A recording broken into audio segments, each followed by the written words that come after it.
Eh bien bonjour à tous, bienvenue sur la chaîne YouTube de Natoys. Aujourd'hui nous sommes chez Philippe. Bonjour. En partie flamande de la Belgique, mais Tout à fait. vous allez entendre, il parle parfaitement le français et sans accent. Voilà. On est belge. Voilà, belge, quoi. Voilà. exactement. Et aujourd'hui il va nous montrer un petit peu sa collection Superman. Philippe c'est quelqu'un qui voyage beaucoup dans le monde, qui a ramené beaucoup des États-Unis, ce genre de choses. Oui. Et il va nous présenter un petit peu sa superbe collection. Alors en fait ici on a une petite partie des séries télévisées des années 90, comme le rôle principal Dean Cain, que j'ai rencontré à Londres il y a 2-3 ans d'ici, un type vraiment super sympa. Ici plutôt un peu moins populaire, mais dans les années 88, Supergirl, jouée par Ellen Slater, que j'ai rencontré il y a 2 ans d'ici, à Metropolis, super gentil. Les anciens DVD, des anciens jeux vidéo, Sega, Nintendo. Alors ici c'est plutôt tout ce qui est figurines et statuettes. Maintenant j'ai décidé depuis quelques années pour m'en débarrasser parce qu'en fait je veux continuer dans le vintage, c'est-à-dire vraiment les figurines des années 80 ici, les canneurs, les super power qui ont vraiment un aspect vraiment bien quoi, vraiment un truc typique des années 80. Et sinon ici, voilà, ça par exemple c'est une pièce que j'ai achetée dans le musée de Warner Brothers à Londres, il y a 25 d'ici, le musée n'existait même plus. Il fallait même signer un certificat comme quoi qu'on est propriétaire de ça.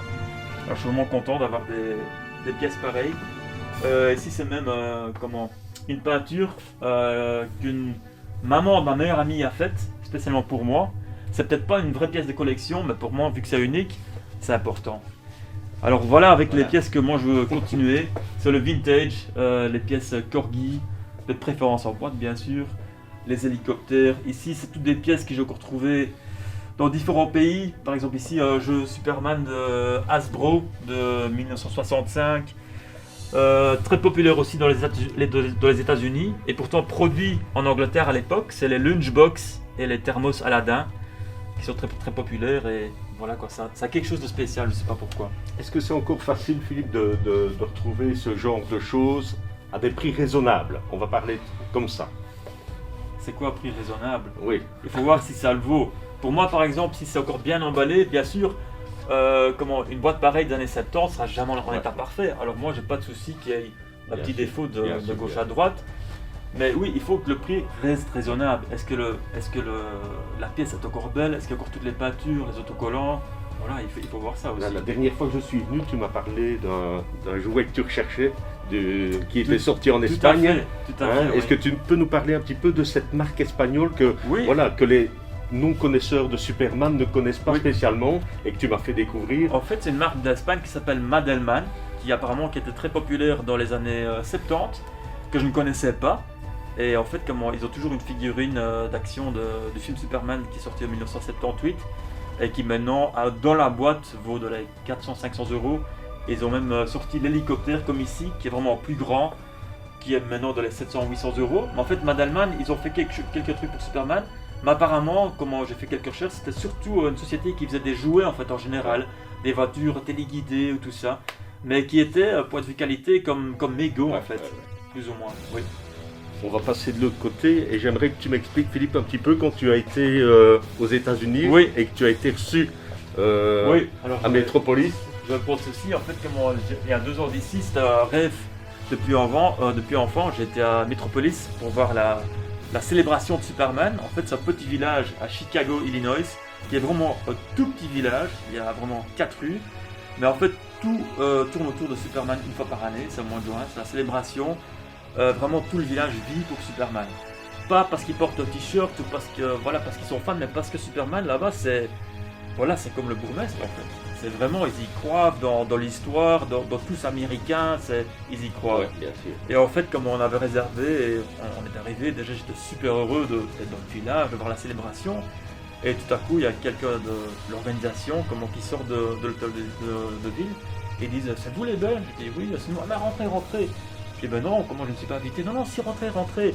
Et tout à coup, il y a l'organisateur qui vient et qui nous a offert les Session Pass VIP, carrément, parce qu'ils étaient tellement honorés qu'on a fait tout le voyage de la Belgique.